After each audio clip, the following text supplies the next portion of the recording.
윤석열 대통령의 요사이 발언을 읽고 있으면은 그 안에 이 좌파적 시각, 즉 계급투쟁론적 시각이 들어가 있는 것을 발견하게 됩니다. 특히 개혁을 이야기할 때 그 논리적 근거가 좌파적 가치관에 입각한 경우가 많습니다.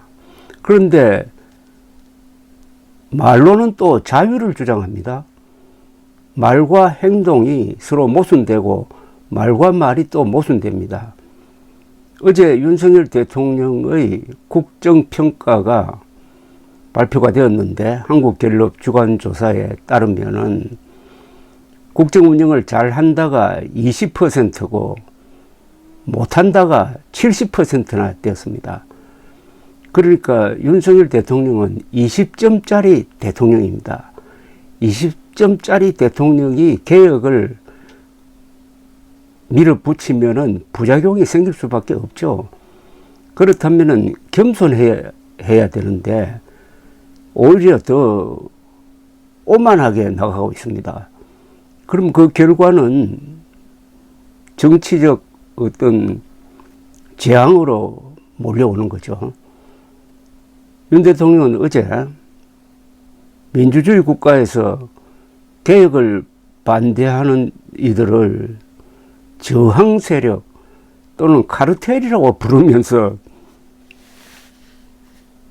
자신이 하고 있는 이 엉터리 개혁이 나라를 구하기 위한 것이고 미래 세대를 위한 것이라고 자랑을 했습니다.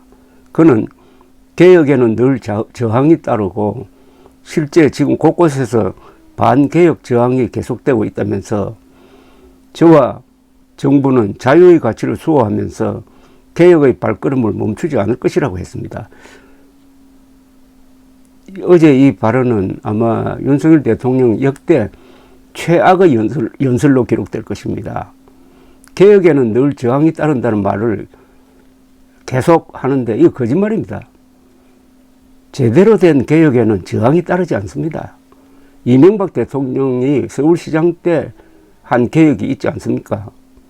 청계천 복원 그리고 교통체계 개편 내 저항이 있었습니까? 무슨 저항이 있었습니까?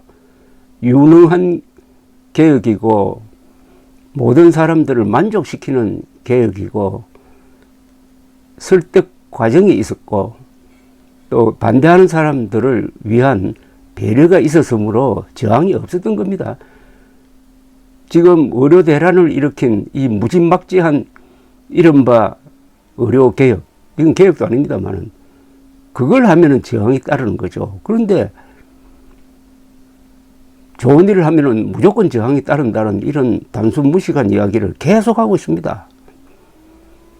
저와 정부는 자유의 가치를 수호하면서 개혁의 발걸음을 멈추지 않을 것이라고 했어요. 이 개혁의 발걸음을 멈추지 않는다는 말은 의료 대란을 더 악화시키겠다는 이야기 아니겠습니까? 개혁은 차분하게 논리적으로 국민들을 설득해야 가능하지 이렇게 감정적으로 반대 세력을 부도덕한 존재로 매도하면은 이건 감정싸움이 돼가지고 정쟁으로 변질됩니다. 윤석열 대통령이 추진하겠다는 이 개혁은 다 끝났습니다. 의료 대란으로 다 끝나버렸습니다.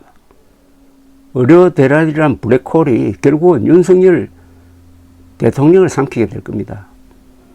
윤 대통령은 어제 대통령실 자유홀에서 열린 국민통합위원회 성과보고회 및 제3기 출범식에서 이런 이야기를 했는데 국민통합위원회에서 국민 분열적 발언만 했습니다.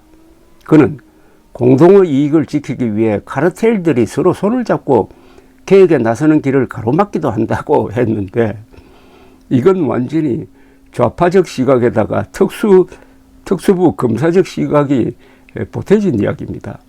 윤 대통령이 추진하는 의대 정원이 과연 개혁인가도 의심스러운데 이런 것에 반대하는 이들을 이권 카르텔로 모는 것은 특수부 검사식의 어느 선택이고 엉터리 개혁에 반대하는 이들을 범죄 집단으로 보는 모양입니다.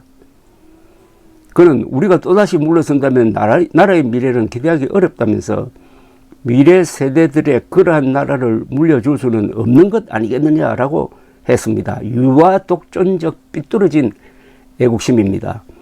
아무런 과학적 근거가 없는 2,000명 정원을 밀어붙였다가 국민적 저항에 부딪혀가지고 지지율이 20%로 떨어진 대통령이 그런 무리수를 애국적이라고 지금 포장하고 있는 겁니다. 애국을 독점하려는 무능한 권력자의 단순 무식한 오만입니다. 윤 대통령은 우리 사회의 구조적 문제점들을 근본적으로 풀어내기 위해 연금, 의료, 교육, 노동의 4대 개혁을 강력하게 추진하고 있다며 이것은 정부의 실적이나 성과를 위한 것이 아니고 현재의 구조적 문제들을 방치하면 더 이상 우리 사회가 지속 가능하기 어렵기 때문에 대한민국의 국가적 시스템을 지키기 위해서 이러한 계획을 할 수밖에 없다고 말했지만 하나마나한 원론적 이야기입니다. 그런 문제의식을 가졌다고 한들 정치를 통하여 해결할 수 없는 무능자는 계획을 빙자하여 나라를 혼란으로 몰고 갑니다. 총선 직전에 2,000명 정원을 터뜨려 가지고 결국 국힘당의 참패를 부른 것은 공격을 위한 것이 아니라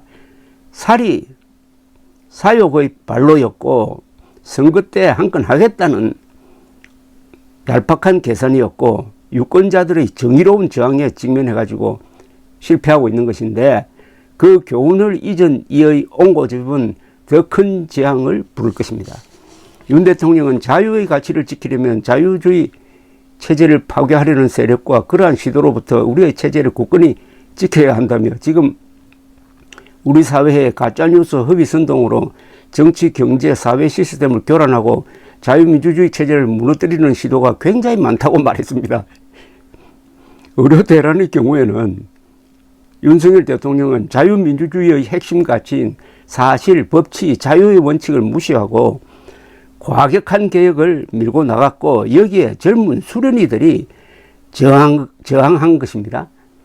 그는 자유민주주의와 대한민국 헌법의 핵심 가치인 개인의 자유를 짓밟았습니다.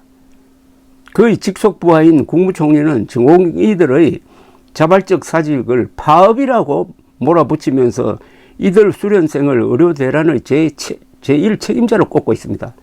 이런 반헌법적 개혁에 저항하는 것이 오히려 애국이고 민주화 운동일 것입니다. 의료대란 관련 윤석열의 발언들을 모으면 그가 가장 큰 가짜 뉴스 생산 공장임을 알게 됩니다.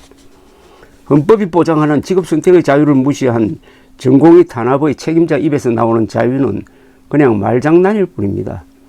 의료천국을 의료지옥으로 만든 이는 계획을 말할 자격이 없습니다. 어제 나온 한국갤럽조사의 수치, 국정긍정평가 20%, 부정평가 70%가 윤석열의 성적표입니다. 20점짜리 대통령은 계획을 논할 자격이 없습니다. 대통령의 가장 큰 무기는 말입니다. 그런데 윤석열 대통령의 말은 이렇게 조롱거리가 되고 있습니다. 감사합니다.